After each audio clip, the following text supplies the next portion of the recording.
Por la victoria y también porque has gozado de titularidad y has hecho un buen partido.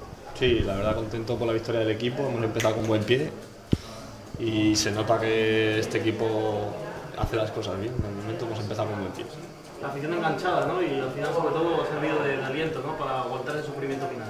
Sí, la verdad es que sí, la verdad es que la afición desde el minuto 0 hasta el minuto 90 está apoyando y eso se nota, el equipo nos da ganas, nos da fuerza y nos hace pelear hasta el final. Empezar titular y el primer día, bueno, esto ya para ti es otra cosa, ¿no? Respecto al año pasado. Claro, en lo personal mucho más contento, cojo mucha más confianza, el míster me ha dado mucha más confianza y ahora aportar el granito de arena para el resto del equipo e intentar hacer las cosas mejores. Vamos a ver un Salamanca de mucha brega, de mucha pelea, como ha parecido hoy. Sí, esta es la línea a seguir.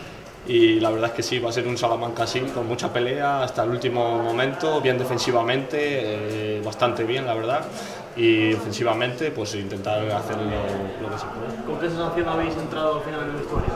Muy contentos, la verdad es que claro, empezar la liga ganando pues ya te motiva, la verdad es que de cara a los siguientes partidos vas más motivado.